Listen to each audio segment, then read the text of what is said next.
آج خطبہ جمعہ میں جو گفتگو کا محور ہے وہ یہ ہے کہ اس قوم یعنی امت محمدیہ کی بربادی کے کچھ اسباب آپ کے سامنے امت محمدیہ کی بربادی، زوال اور پستی کے کچھ اسباب بیان کیے جائیں گے۔ آپ کے سامنے پارہ نمبر 2 کی آیت کا ایک ٹکڑا پیش کیا گیا ہے۔ اس آیت میں اللہ تعالیٰ نے فرمایا وَكَذَلِكَ جَعَلْنَاكُمْ أُمَّةً وَسَطًا، اور اسی طرح ہم نے تمہیں امت وسط بنایا لِتَكُونُوا شُهَدَاءَ عَلَى النَّاسِ، تاکہ تم لوگوں کے لیے گواہ رہو، وَيَكُونَ الرَّسُولُ عَلَيْكُمْ شَهِيدًا، اور رسول تمہارے لیے گواہ ہے۔ اس آیت کی تفسیر میں ایک مفسر لکھتا ہے کہ جس طرح اللہ تعالیٰ نے خانہ کعبہ کو دنیا والوں کے لیے ایک مرکز بنایا، خانہ کعبہ مسلمانوں کے لیے ایک مرکزی حیثیت رکھتا ہے، اسی طرح یہ امت یعنی امت محمدیہ پوری امت کے لیے دنیا کے اندر جتنی امتیں بھیجی گئی سب کے لیے ایک مرکزی حیثیت رکھتی ہے۔ گویا کہ یہ امت تمام امتوں کے لیے مرکزی حیثیت رکھتی ہے، سب سے اہم یہ امت ہے۔ اور حافظ ابن کثیر نے اپنی تفسیر میں اس آیت کی تفسیر میں ایک حدیث نقل کی ہے جو بخاری کی روایت ہے حضرت عبداللہ ابن مسعود رضی اللہ تعالیٰ عنہ سے۔ حضرت عبداللہ ابن مسعود فرماتے ہیں کہ قال لی رسول اللہ صلی اللہ علیہ وسلم، مجھ سے اللہ کے رسول صلی اللہ علیہ وسلم نے کہا اقرا علیہ، تم مجھے قرآن پڑھ کر سناؤ۔ اللہ کے رسول نے کہا کہ مجھے قرآن پڑھ کے سناؤ۔ حضرت عبداللہ ابن مسعود نے کہا کہ یا رسول اللہ اقرا علیک وعلیک انزل، اے اللہ کے رسول میں آپ کو قرآن سناؤں حالانکہ قرآن آپ کے اوپر نازل ہوا ہے۔ تو آپ صلی اللہ علیہ وسلم نے فرمایا انی احب ان اسمعہ من غیری، مجھے پسند ہے کہ میں قرآن کسی دوسرے سے سنوں، میں چاہتا ہوں کہ قرآن تمہاری زبان سے سنوں، کسی دوسرے سے سنوں۔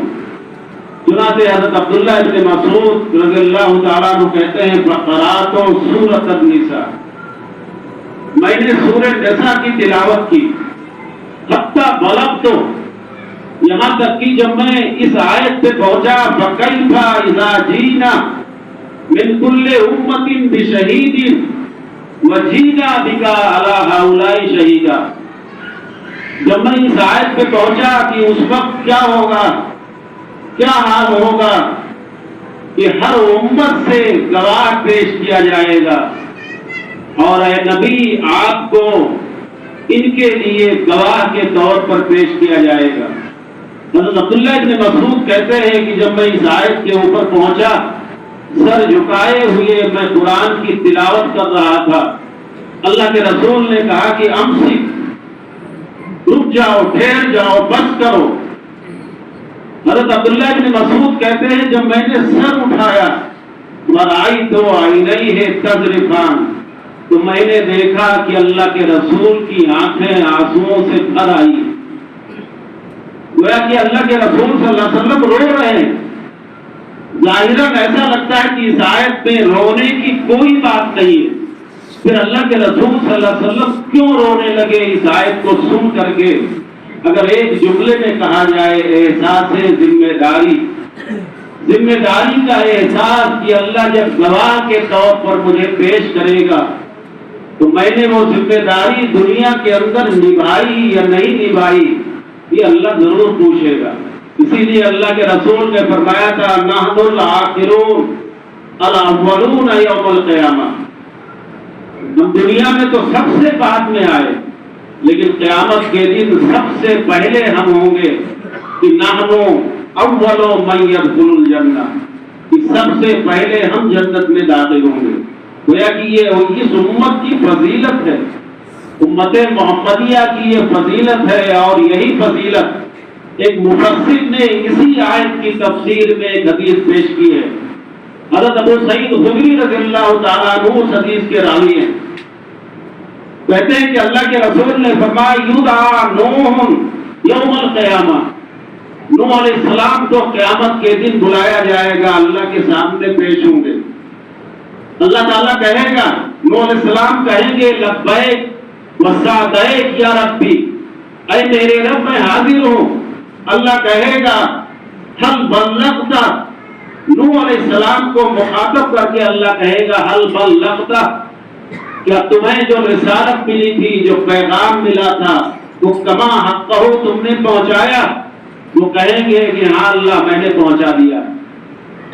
پھر اللہ کے رسول فرماتے ہیں یقال لامتی، حضرت نوح کی امت سے پوچھا جائے گا، کہا جائے گا کہ حل بلغتم، کیا واقعی نوح علیہ السلام نے تم تک پیغام پہنچایا، مکمل رسالت کو پہنچایا؟ وہ انکار کر جائیں گے، وہ کہیں گے ما اتانا من نذیر، میرے پاس کوئی نذیر نہیں آیا، کوئی ڈرانے والا نہیں آیا، گویا کہ کوئی پیغام پہنچانے والا نہیں آیا۔ اللہ فرمائے گا من یشہد لک، پھر تمہاری گواہی کون دے گا؟ تمہاری قوم، تمہاری امت انکار کر رہی ہے، تمہاری گواہی کون دے گا؟ نوح علیہ السلام کہیں گے محمد و امتہ، میری گواہی جناب محمد رسول اللہ صلی اللہ علیہ وسلم اور آپ کی امت دے گی۔ چنانچہ اللہ کے رسول صلی اللہ علیہ وسلم فرماتے ہیں فَتَشْهَدُونَ أَنَّهُ بَلَغَ، لہذا تم گواہی دو گے نوح علیہ السلام کی کہ نوح علیہ السلام نے اپنی قوم تک کما حقہ رسالت کو پہنچایا۔ اور پھر اللہ کے رسول صلی اللہ علیہ وسلم نے اسی آیت کی تلاوت کی وَكَذَلِكَ جَعَلْنَاكُمْ أُمَّةً وَسَطًا، گویا کہ اللہ تعالیٰ نے اس امت کو امت وسط، اور بلکہ یہ کہا جائے، آپ نے بارہا سنا ہوگا خیر امت، لیکن کیا یہ امت جسے اللہ نے خیر امت کہا ہے، وہ امت اس حق کو ادا کر رہی ہے جو اللہ تعالیٰ نے اور اللہ کے رسول نے اس امت کے اوپر ڈالی ہے؟ اللہ کے رسول صلی اللہ علیہ وسلم نے تو ان صحابہ کرام کے درمیان جو ننگے بھوکے تھے، جن کے جسم کے اوپر ایک ازار کے سوا کپڑا نہیں ہوتا تھا، بلکہ اللہ کے رسول فرماتے ہیں کہ جس شخص کے پاس دو کپڑے ہوں، یعنی ایک ازار ہو یا قمیص ہو، تو گویا کہ اس کو دنیا کی دولت مل گئی۔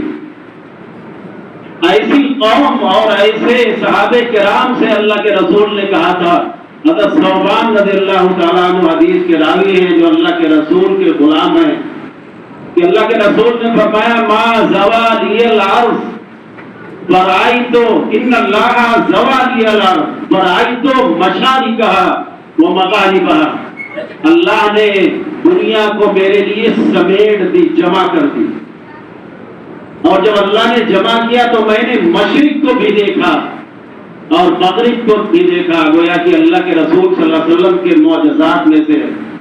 اور آپ نے فرمایا تھا وَإِنَّ أُمَّتِي سَيَبْلُغُ مُلْكَهَا مَا زُوِيَ لِي مِنْهَا، اور ایک وقت ایسا ضرور آئے گا کہ میری امت جو مجھے دکھایا گیا ہے مشرق و مغرب کو، میری امت پتہ کرے گی۔ اور ہوا واقعی ایسے ہی ہوا، اس امت نے فتح کیا۔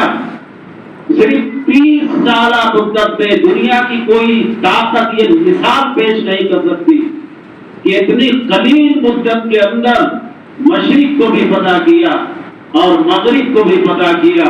ان صحابہ کرام نے جو ننگے تھے، بھوکے تھے، حضرت سہل بن سعد ساعدی رضی اللہ تعالیٰ عنہ فرماتے ہیں کہ کننا جلوسا عند النبی صلی اللہ علیہ وسلم، ہم نبی صلی اللہ علیہ وسلم کے پاس بیٹھے ہوئے تھے، فجاءته امرأة، ایک عورت آئی اور کہا کہ اللہ کے رسول مجھ سے شادی کر لیجئے، تعرض نفسها علیہ، اللہ کے رسول مجھ سے شادی کر لیجئے، ایک نہیں کئی بار کہا۔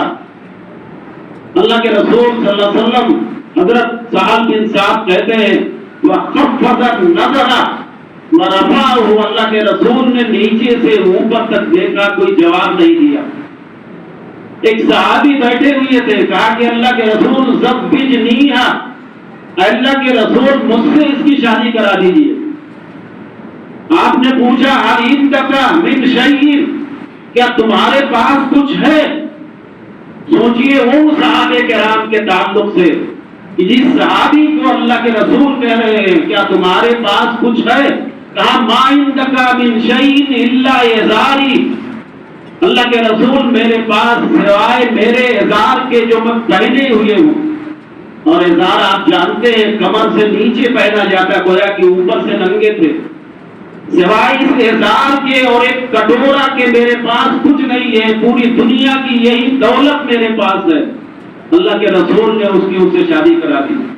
ان صحابہ کرام نے 30 سالہ قلیل مدت میں دنیا کو فتح کیا، اور آج یہ دنیا کے اندر جو 57-58 ممالک ہے، یہ صحابہ کرام کا احسان ہے کہ ان ممالک کے اوپر حکومت کر رہے ہیں۔ اسی لیے شاعر بہت بڑا، تہذیب کی شمع روشن کی اونٹوں کے چرانے والوں نے، تہذیب کی شمع روشن کی اونٹوں کے چرانے والوں نے، پھولوں کو، کانٹوں کو پھولوں کا ہار دیا اور ذروں کے مقدر چمکائے، تلوار بھی دی، قرآن بھی دیا، دنیا بھی عطا کی، عقبہ بھی، تلوار بھی دی، دنیا بھی، تلوار بھی دی، قرآن بھی دیا، دنیا بھی عطا کی، عقبہ بھی، مرنے کو شہادت فرمایا اور جینے کے طریقے سمجھائے، عورت کو حیا کی چادر دی، عورت کو حیا کی چادر دی اور غیرت کا غازہ بھی بخشا، شیشوں میں نزاکت پیدا کی اور کردار کے جوہر چمکائے۔ یہ وہ صحابہ کرام تھے۔ آج ہم سوچیں کہ ہم کس طرف جا رہے ہیں، خاص طور سے نوجوان۔ یہ عنوان جو میں نے اس جمعہ کو لیا ہے، انتخاب کیا ہے، آج دیکھیے اس امت کا نوجوان غیروں کی تہذیب اور ان کا کلچر اور ان کا تمدن اختیار کرنے میں کس طرح فخر کر رہی ہے۔ وہ کرکٹ جسے غیروں نے، انگریزوں نے دیا، آج پوری رات اپنی راتیں برباد کر رہی ہیں۔ یہ جاہل نوجوان تو جاہل، کچھ علماء بھی اس میں ملوث ہیں جو جا کر کے مزے لیتے ہیں۔ یہ امت کہاں جا رہی ہے؟ اس امت کے بربادی کے داستانیں اور کہانیاں نہیں ہوں گی تو پھر کیا ہوں گی؟ اللہ کے رسول صلی اللہ علیہ وسلم یکرہ النوم قبل العشاء والحدیث بعدہ، اللہ کے رسول صلی اللہ علیہ وسلم تو عشاء سے پہلے سونے کو اور عشاء کے بعد غیر بات چیت کو، دین کے علاوہ دوسری بات چیت کو ناپسند کرتے تھے، اور یہ امت کرکٹ کے اندر ملوث ہے، مشغول ہے۔ پوری رات یہ امت، اس امت کا نوجوان کس قدر بگڑا ہوا ہے، اس امت کا نوجوان آج کرکٹ کے اندر مشغول ہے۔ حضرت عبداللہ ابن عباس رضی اللہ تعالیٰ عنہ نے فرمایا تھا لَيَبِيتَنَّ أَقْوَامٌ مِّنْ هَٰذِهِ الْأُمَّةِ عَلَىٰ طَعَامٍ وَشَرَابٍ وَلَهْوٍ، ان قریب وہ دن آئے گا کہ اس امت کے نوجوان اپنی راتیں گزاریں گے کھانے میں۔ آج دیکھیے کتنے نوجوان جاتے ہیں، 2 3 بجے تک ہوٹلوں میں گزارتے ہیں۔ یہ اپنی راتیں کھانے اور پینے میں گزاریں گے، ملعبین اور کھیل کود میں گزاریں گے۔ یہ میری بات نہیں، اللہ کے رسول صلی اللہ علیہ وسلم کی بات۔ دیکھیے اللہ کے رسول صلی اللہ علیہ وسلم کی باتوں سے فیوز بھی ہو، یہ رات کو جب سوئیں گے تو اللہ کے رسول نے فرمایا کہ ڈرنا چاہیے قد خسروا قردۃ وخنازیر، کہیں ان کے چہرے سور اور بندر کے نہ بنا دیے جائیں، کہیں ایسا نہ ہو کہ ان کی راتیں کھیلو کود میں گزریں اور صبح جب اٹھیں، اور صبح کیا یہ 10-11 بجے تک سوتے ہیں۔ حضرت امام ابن قیم رحمہ اللہ نے فرمایا تھا اربعۃ تمنع الرزق۔ امام ابن قیم جنہیں اس امت کا امام کہا جاتا ہے، انہوں نے کہا تھا کہ اربعۃ تمنع الرزق، 4 چیزیں ایسی ہیں جو روزی کے روکنے کا سبب بنتی ہیں۔ آج یہ نوجوان حیدرآباد سے چند پیسے کما لے کے آتا ہے، لیکن جب جانا ہوتا ہے جب کرائے کے پیسے ڈھونڈتا ہے کہ کرایہ مل جائے۔ کتنی حرام کمائی، کتنوں کو آپ دیکھیں گے اکثریت کہیں بینک سے لون لے رہی ہے، کہیں موبائلوں کے اوپر گرین پتہ نہیں کیا ہوتا ہے گیم کھیل رہے ہیں، کہیں کچھ کھیل رہے ہیں، کہیں جوا کھیل رہے ہیں موبائلوں کے اوپر آن لائن پہ۔ ایسے ہی لوگوں کے لیے حضرت امام قیم نے فرمایا تھا کہ 4 چیزیں ایسی ہیں جو روزی کے روکنے کا سبب بنتی ہیں۔ سب سے پہلی چیز نوم الصبح، صبح سویرے سورج نکل جانے کے بعد سونا، اس سے روزی تنگ ہو جاتی ہے۔ وقلۃ الصلاۃ، نمازیں نہ پڑھنا۔ ضروری بات ہے کہ جب صبح تک سوئیں گے تو نماز کہاں سے پڑھیں گے؟ والکسل، اور سستی۔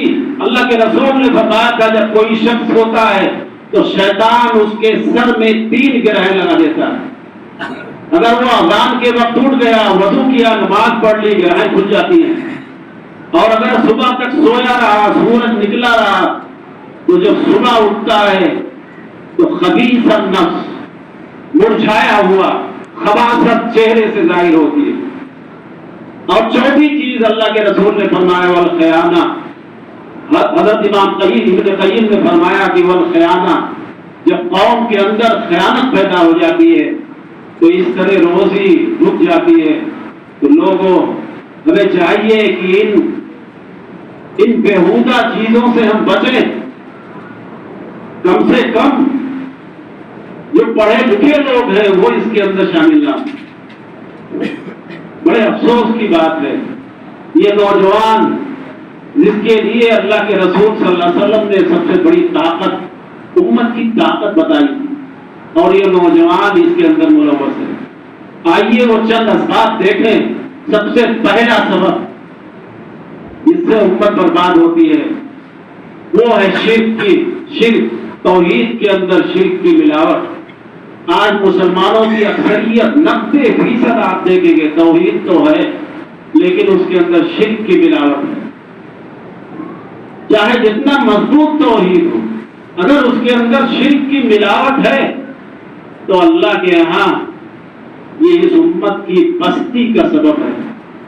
یہ امت اسی لیے برباد ہو رہی ہے، اسی لیے ہمارے گھروں کے اوپر بورڈر چل جائے، اسی لیے ہمیں اپنی جان کی فکر ہے، اپنی نسل کی فکر ہے، اپنی اولاد کی فکر ہے، اور اپنی جائیداد کی فکر ہے۔ اور دوسرا سبب قرآن سے دوری۔ آج کیا ایسا نہیں ہے؟ گویا کہ سب سے بڑا سبب یہ ہے قرآن سے دوری۔ حضرت محمد بن جبیر بن مطعم اپنے باپ سے یعنی جبیر بن مطعم سے روایت کرتے ہیں کہ اللہ کے رسول صلی اللہ علیہ وسلم نے فرمایا ان ھذا القرآن ترفعہ بید اللہ وترفعہ بایدیکم۔ لوگوں یہ جان لو یہ قرآن اس کا ایک سرا، ایک کنارہ اللہ کے ہاتھ میں ہے اور دوسرا کنارہ تمہارے ہاتھ میں ہے۔ اس کا مطلب کیا ہوا؟ مطلب یہ ہوا کہ جو شخص قرآن سے تعلق جوڑے رکھے گا گویا کہ اللہ سے اس کا تعلق ہوگا۔ اسی لیے آپ نے فرمایا فَتَمَسَّكُوا بِهِ، لہذا لوگوں اس قرآن کو مضبوطی سے پکڑے رہو۔ اور اگر ایسا نہیں ہوا، مضبوطی سے نہیں پکڑا، تو اللہ کے رسول صلی اللہ علیہ وسلم فرماتے ہیں کہ تم لکو ہلاک کر دیے جاؤ گے۔ اگر قرآن کو مضبوطی سے نہیں پکڑا تو ہلاک کر دیے جاؤ گے، برباد کر دیے جاؤ گے۔ اور آج دیکھ رہے ہیں دنیا کی چھوٹی سے چھوٹی طاقت مسلمانوں کے اوپر جب چاہتی ہے چڑھ دوڑتی ہے، جب چاہتی ہے تو ان کا خون پانی کی طرح بہا دیتی ہے۔ اسی لیے حضرت عمر بن خطاب رضی اللہ تعالیٰ عنہ نے فرمایا کہ اما انا نبیکم قد قال، لوگوں سنو، تمہارے نبی کہہ گئے ہیں، تمہارے نبی کہہ گئے ہیں، ان اللہ یرفع بہذا الکتاب اقواما ویضع به آخرین، اللہ تعالیٰ اس قرآن کے ذریعہ لوگوں کو اٹھائے گا، بلند کرے گا۔ اور آپ جانتے ہیں کہ قرآن نازل ہوا، گویا کہ نازل اوپر سے ہوا، اس کا مطلب یہ ہوا کہ قرآن سے جس کا تعلق ہوگا وہ اوپر اٹھے گا، اور قرآن سے جو ہٹ جائے گا، جس کا تعلق نہیں ہوگا، وہ نیچے پستی میں جائے گا۔ اسی لیے اللہ کے رسول نے فرمایا وَيَضَعُ بِهِ آخِرِينَ، اور اللہ تعالیٰ اسی قرآن کے ذریعہ لوگوں کو، دوسرے لوگوں کو ذلیل کرے گا۔ تو ذلیل کس کو کرے گا؟ جب ہمارا تعلق قرآن سے نہیں ہوگا تو ہم ذلیل ہوں گے، رسوا ہوں گے۔ اور تیسرا سبب کہ ہم غلط دیکھتے ہیں، لیکن کوئی شخص ایسا نہیں ہے جو اپنے گھر میں کہے کہ یہ غلط ہے اور اس میں شامل مت ہو۔ حضرت حذیفہ بن یمان رضی اللہ تعالیٰ عنہ فرماتے ہیں کہ اللہ کے رسول نے فرمایا، آپ نے بارہا سنا ہوگا، لَتَأْمُرَنَّ بِالْمَعْرُوفِ وَلَتَنْهَوْنَ عَنِ الْمُنكَرِ، لوگوں ہمیشہ بھلائی کا حکم دیتے رہنا اور برائی سے روکتے رہنا۔ اگر یہ کام چھوڑ دیا، لَيُوشِكَنَّ اللَّهُ أَن يَبْعَثَ عَلَيْكُمْ عِقَابًا مِّنْهُ، تو اللہ تمہارے اوپر اپنی طرف سے عذاب لے آئے گا۔ اگر ہم دیکھتے ہیں کہ یہ غلط ہو رہا ہے، اس کے باوجود ہم اپنا فریضہ ادا نہیں کرتے، آپ کا کام ہے روکنا، منع کرنا کہ یہ غلط ہے، کوئی شخص مانے یا نہ مانے۔ اگر باپ بیٹے کو روکتا ہے، بیٹا نہیں مانتا ہے، تو باپ نے اپنا حق ادا کر دیا۔ بھائی بھائی کو روکتا ہے، اگر بھائی نہیں مان رہا ہے تو بھائی نے اپنا حق ادا کر دیا۔ اب وہ عوام جو جائے گا اس بیٹے کے اوپر جائے گا اور اس بھائی کے اوپر جائے گا۔ پھر اللہ کے رسول نے فرمایا ثم تدعونه، پھر اللہ سے دعائیں کرو گے، لا استجاب لکم، لیکن دعائیں قبول نہیں ہوں گی۔ تو یہ دنیا، اللہ کے رسول نے جیسے کہا تھا ما بقیہ انما بقیہ من الدنیا الا بلاء و فتنہ، اس دنیا کے اندر صرف آزمائشیں ہی ہیں اور فتنے ہی ہیں، یہ فتنے ظاہر ہیں۔ اور اسی طرح ایک چوتھا سبب اللہ کے رسول صلی اللہ علیہ وسلم نے فرمایا، آپ نے مشہور حدیث ہے، بارہا سنا ہوگا، حضرت ثوبان رضی اللہ تعالیٰ عنہ حدیث کے راوی ہیں، کہ اللہ کے رسول نے فرمایا یوشکو ان تداعی علیکم الامم، قریب ہے کہ تمہارے اوپر دنیا کی قومیں ٹوٹ پڑیں، جیسے کھانے والے دسترخوان کے اوپر ٹوٹ پڑتے ہیں۔ اس کا مطلب یہ نہیں ہے کہ جیسے لوگ کھانے کے اوپر ٹوٹ پڑتے ہیں، کھا لیتے ہیں اور کھانا سب صاف کر دیتے ہیں، اسی طرح لوگ کھا لیں گے، امتیں کھا لیں گی، نہیں، بلکہ تمہیں تمہاری تہذیب سے الگ کر دیں گے۔ وہ قوم، وہ صحابہ کرام جنہیں اپنی تہذیب پہ فخر تھا، غرور تھا، گھمنڈ تھا، آج ہمیں گھمنڈ ہے، ہمیں جو فخر ہے وہ غیروں کی تہذیب کے اوپر ہے۔ گویا کہ دینی تہذیب سے، دینی کلچر سے، دینی تمدن سے، دینی حضارت اور ثقافت سے تمہیں ہٹا دیا جائے گا۔ اور آج کیا ایسا نہیں ہے؟ آج آپ دیکھ رہے ہیں نوجوانوں کے فیشن کو۔ اللہ کے رسول صلی اللہ علیہ وسلم، حضرت سعد بن حنظلہ، حدیث یاد آ گئی، حضرت سعد بن حنظلہ، وہ کہتے ہیں کہ اللہ کے رسول صلی اللہ علیہ وسلم نے ایک صحابی خریم اسدی جن کا نام تھا، بڑے بڑے بال تھے، ان کے بال بہت بڑے بڑے تھے۔ آج آپ دیکھ رہے ہیں یہاں تک کہ بہت سارے نوجوانوں کو دیکھیں کہ چوٹیاں پیچھے باندھتے ہیں فیشن میں اور بڑے فخر کے ساتھ چلتے ہیں۔ وہ سمجھتے ہیں کہ ایسا کام کر رہے کہ ہمالیہ پہاڑ ہم نے ہٹا دیا ہے. خریم اسدی کے بال بڑے بڑے تھے. اللہ کے رسول نے کہا نعم الرجل خریم الاسدی، خریم اسدی بڑے اچھے آدمی، بڑے نیک آدمی. لولا طول جمتی و اسبال ازاری، ہاں اگر ان کے بال بڑے نہ ہوتے یا ٹخنے سے نیچے ان کا ازار نہ ہوتا تو بڑے اچھے آدمی. حضرت سعد بن حنظلہ کہتے ہیں کہ یہ بات جب خریم اسدی کو معلوم ہوئی فوراً فجالا یاخذ شفرا وقطع بها جمته الى اذنيه، تو آپ نے فوراً قینچی لی اور خود اپنے ہاتھوں سے بالوں کو کاٹ دیا. ورفع ازارہ الى انصاف ساقیہ، اور اپنے ازار کو آدھی پنڈلی تک کر لیا. اس کا مطلب یہ ہوا کہ اللہ کے رسول کی زبان سے بات نکلی، آپ کا فرمان جاری ہوا اور صحابہ کرام نے عمل کیا. آج لاکھوں حدیثیں بتائی جائیں اور قرآن کے احکام سنائے جائیں، لیکن ہم ہیں کہ ہمارے سروں پر جو نہیں رہتے. تو یہ کہنے کا مطلب یہ ہے کہ اللہ کے رسول نے جو چوتھا سبب بتایا کہ امتیں تمہارے اوپر ٹوٹ پڑیں گی. لمبی حدیث ہے، مختصراً میں بیان کر رہا ہوں. اللہ کے رسول نے آخر میں کہا کہ تمہارے دلوں سے دشمنوں کا خوف نکال دیا جائے. آج ایک معمولی جس کو ہم غیر مسلم میں سب سے نیچے ذات والا کہتے ہیں، ذرا اس سے آنکھ ملا کے بات کر لیجئے. آپ ہی کے گاؤں میں کتنے ایسے آتے ہیں مزدوری کرنے، کسی سے سختی میں بات کر کے دیکھیے. گویا کہ مسلمانوں کا جو خوف تھا وہ خوف کہ حضرت عمر بن خطاب رضی اللہ تعالیٰ عنہ جب پہنچے تو لوگوں نے کیا کہا، دیو آمدن، یہ انسان نہیں ہے بلکہ دیو. یہ خوف تھا مسلمانوں کا، آج وہ خوف نکل گیا ہے.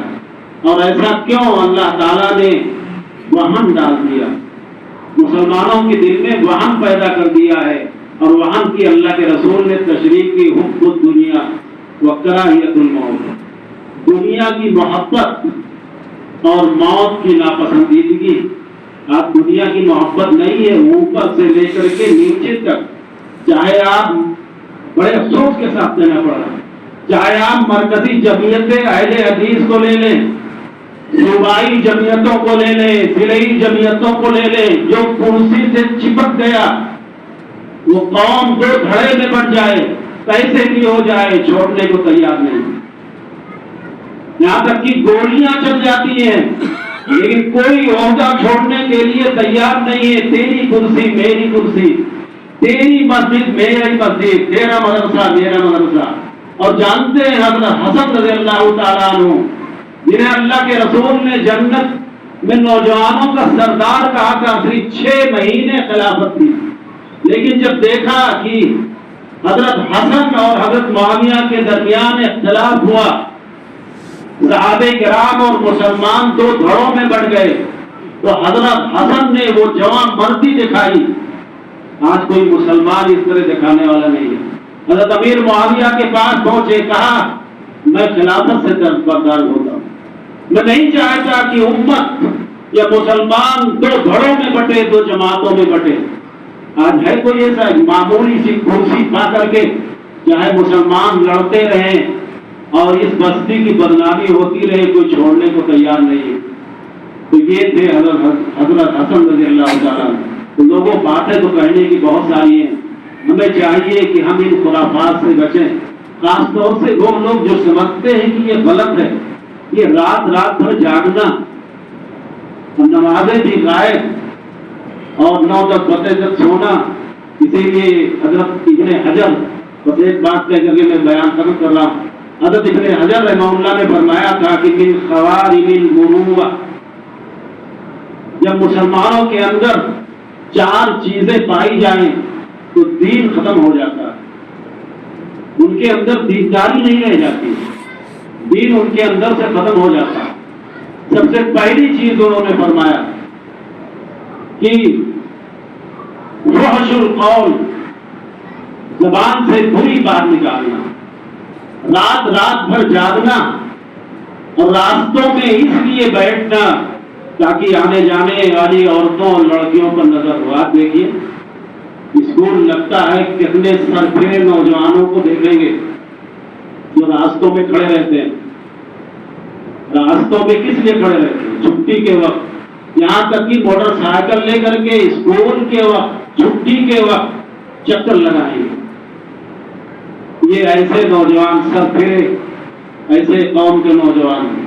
اللہ تعالیٰ سے دعا ہے کہ اللہ تعالیٰ کہی ہوئی باتوں پر عمل کرنے کی توفیق عطا فرمائے۔ وآخر دعوانا الحمد للہ رب العالمین۔